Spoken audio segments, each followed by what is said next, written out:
अर्जुन बटिकनु आसीबा दोष कोन प्रथेय तेबे कोन कहिलो देखिमा आहे दुष्पावारा मना करे तेरा आहे दुष्पावारा मना करे तेरा सुनो जीवा गरारा देखो सागरे मसंगे जोबाना देखो सागरे मसंगे जोबाना करिया जिया जाना आए दुतवाना मना करे तेरा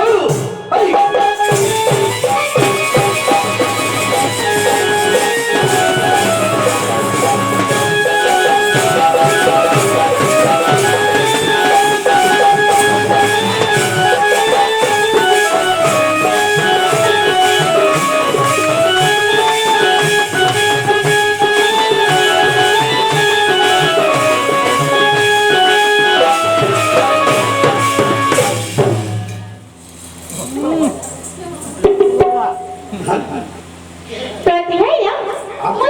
आपकी की है आगे सुभद्रा बरा सुभद्रा मु श्री कृष्ण आज्ञा को प्रतिपादन करी माने तमे सत्य भामा हां आगे सुभद्रा सुभद्रा ये बायडा एइमे छन छन काहे के होची ए जडी कोन बे आंकर कथा बडा गयो मोबा माइंड फ्री हो गयो हां ए ताकर बणी विवाह बे कथा पडले माइंड फ्री हे जल्दी ए सुभद्रा इति फुल बेड ने बिउजी हां मछा तो बोल जाऊ मछा तो बोली सुभद्रा केते मुक्ता है हां एते मोटा आबला हमरा गौड़ घर ए नु धुमी दे जो बडा पड़ी बोल हमरा गौड़ घर हम घर तो सब बोल नई दिन धर तला सब जान दे जे होची खाई खाई चाली बिल गई ओ मोटा ही टिकट करी ओ मणि मा मात्र कंठटा सुंदर आगे हां कुकुड़ा मन तोरा बलिया बनाउछे ए मणि एटी आगे को हे अर्जुन मते रतिदान देई मते जीव जीवन को रक्षा रखण करो जा हे अर्जुन ई कोन होदे मु आदि तमर हेली मते रतिदान देई को जीव जीवन को रक्षा रखण करो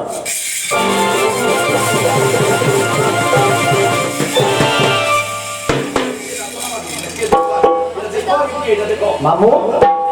अरे सुभद्रा आई तू सुभद्रा आई होंदा बाबू हो हेले भाइया तू पाप तो सब पाप करू तू नहीं आज्ञा बेटम आपण का टिकट को केस तक जानि छ आज्ञा ये से बड़ी बारी जो फड़ो जा हां हां पिया जो आशीष जी हे बारी राज भणला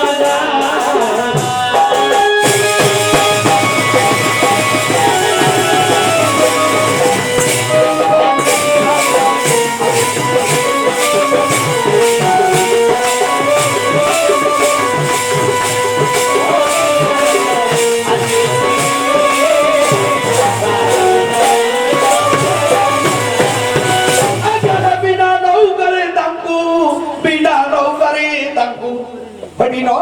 साहो किया दी है बारी राज भणला भक्ति हज आशीष जी हे बारी राज भणला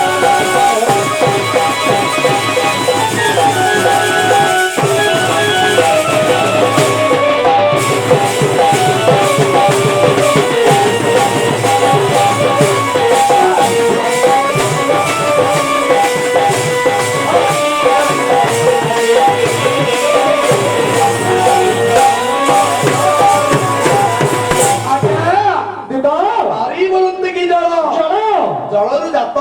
पद्म पद्मरु जात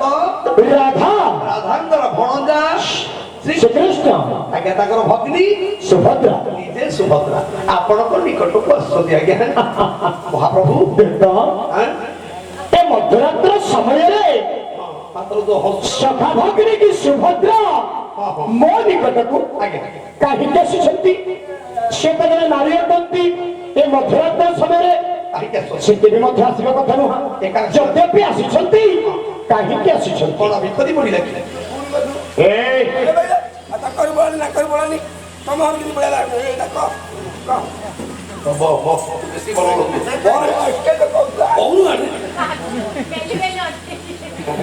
ମଇଁଷି ଭଳିଆ ହେଇକି କଣ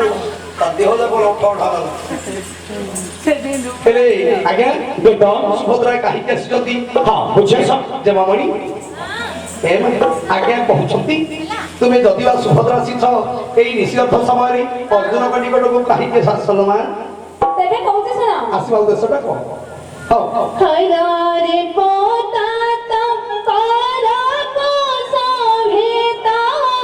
ତାରିଆ କ୍ଷର ଭେଦେବା ଆଦ କ୍ଷରକୁ ଲୋପ କରିଦେଲେ ତାହା ଦେବାକୁ ପଡ଼ିବ ହେ ଦୁଃଖମୟ ତାହା ଦେବାକୁ ପଡ଼ିବ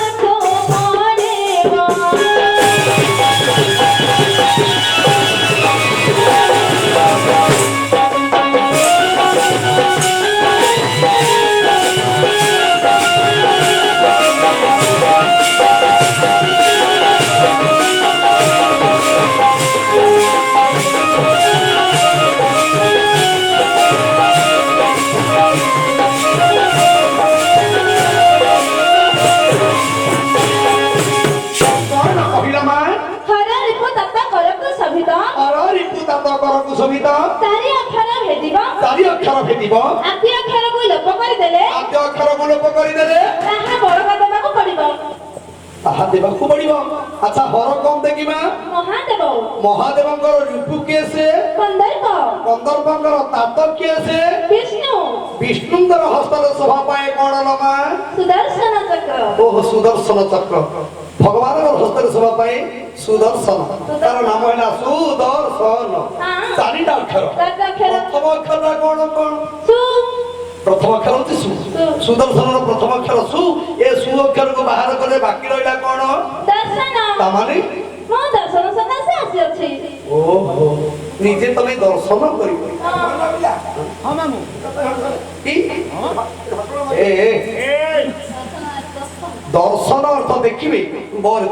ତତେ ଛୁଇଁଲେ ଡର ଲାଗୁଛି ବସେ ବଲୁଆରେ ଆଜ୍ଞା ହେଲେ ସୁଭଦ୍ରା କଣ ପାଇଁ ଆସୁଛନ୍ତି ଆଜ୍ଞା ନିଜେ ଦେବୀ ସୁଭଦ୍ରା ଆପଣଙ୍କ ନିକଟକୁ ଦର୍ଶନ କରିବା ପାଇଁ ଆସନ୍ତି ତାକୁ ଟିକେ ଦର୍ଶନ ଦିଅ ଆଜ୍ଞା ବେଦ ନିଜେ ଦର୍ଶନ କରିବା ପାଇଁ ନିଜେ ସୁଭଦ୍ରା ଆସିଛନ୍ତି ଦର୍ଶନ ଦିଅନ୍ତି ସୁଭଦ୍ରା ଆଜ୍ଞା ଦର୍ଶନ କରିବେ ହଁ ବେଦ ଅର୍ଜୁନ ବୋଇଲେ କଣ ଶୁଣବେ ସୁନ୍ଦରୀ କାଲି ରହିବା ପର୍ବାତେ ଅର୍ଜୁନ ବୋଇଲେ ଶୁଣବେ ସୁନ୍ଦରୀ କାଲି ରହିବା ପର୍ବାତେ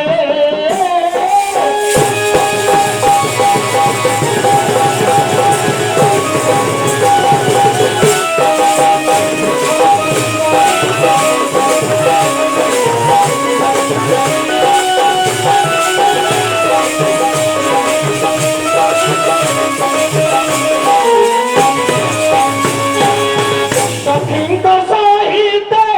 ବନ୍ଧାଇଛ ମତେ ଆଉ କି ଦେଖିବ ନେବେ ଶୁଭରେ ଆଉ କି ଦେଖିବ ନେବେ ରାଜ ଦେବା କାଲି ରହିବ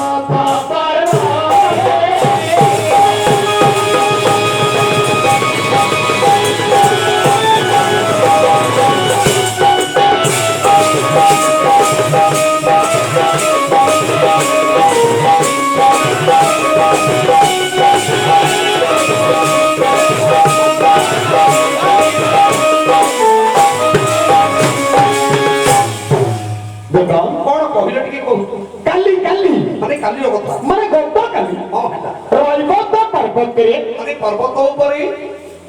ଅର୍ଘ୍ୟ ବନ୍ଦାପନା ସମୟରେ ଆପଣଙ୍କୁ ବନ୍ଦାପନା କରିବା ସମୟରେ ଅଷ୍ଟପାଦ ବଂଶୀଙ୍କ ବେଳେ ସୁଭଦ୍ରା ନିଜେ ମଧ୍ୟ ଦର୍ଶନ କରିଛନ୍ତି ଆପଣଙ୍କୁ ସେ ଦେଖିଛନ୍ତି ହଁ ଆଜି ପୁଣି କାହିଁକି ଆସିଛି ଛି ଛି ଛି ତମକୁ ଲାଜ ଲାଗୁନି ପିନ୍ଧିବା କଥା କହୁଛି କିଆ ସେ ତମକୁ କଣ କହିଲେ ବୁଝିଲ କଣ କହିଲେ? ଏ ମା କାଲି ରହିବ ତପର୍ବତରେ ହଁ କାଲିର କଥା ନବ କାଲି ଦେଖ କାଲି ରହିବ ତପର୍ବତରେ ହଁ ଅରିଖ ବନ୍ଦାପନା ସମୟରେ କାଲି ରହିବ ତପର୍ବତରେ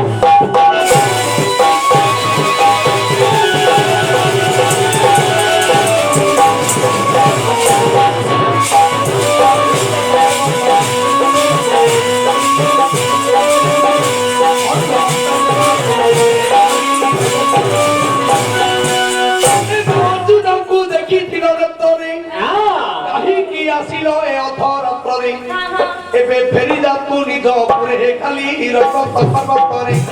ଅର୍ଥ ବନ୍ଦାପନା ସମୟରେ କାଲି ରହିବ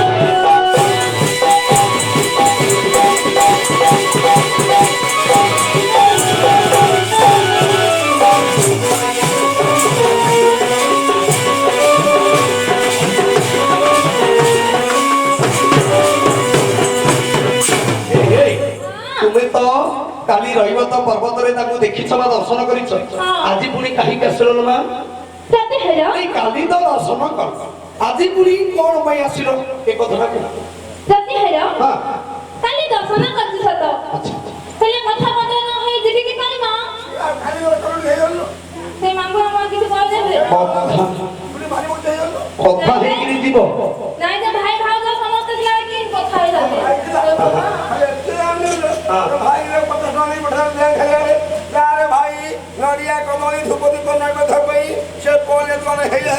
ଦର୍ଶନ ହରି ପୂଜା ସାମାନ ପାଇଁ ଦର୍ଶନ କରିବା ପାଇଁ ପଠେଇ ଦେଇତା ଏଠି କଥାବାର୍ତ୍ତା ହେଇଯା ଏ ମା ଆଜି ଦର୍ଶନ କରିଛ ତ ଆଜି କଥା ହବା ଆଜ୍ଞା ସେ କହିଲେ ତୁମକୁ ଯେ ତୁମ ସହିତ ଦୀପଦ କଥା ହେବେ ଦର୍ଶନ କରୁଛନ୍ତି ବା ଦେଖ ଦୀପଦ କଥା ହେବେ ସୁଭଦ୍ରା ହଁ ଜଣେ ନାରୀ ଅଟନ୍ତି ତ କଣ ହେଲା ନାରୀଙ୍କ ସହିତ ମୁଁ କେବେ ମଧ୍ୟ କଥା ହେଇ ନାହିଁ ହେବି ମଧ୍ୟ ନାହିଁ ନାରୀଙ୍କ ସହିତ ତମେ କେବେ ହେଲେ କଥା ହଉନ ନା ମୁଁ ଜଣେ ସିଦ୍ଧାନ୍ତ ପୁରୁଷ ଅଟେ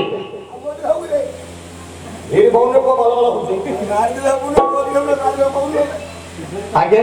ଦେଖ ମାନେ ନାରୀଙ୍କ ସହିତ କଣ ପାଇଁ କଥା ହବନ ସେମାନେ ମାୟାବୀ ଜାତି ଅଟନ୍ତି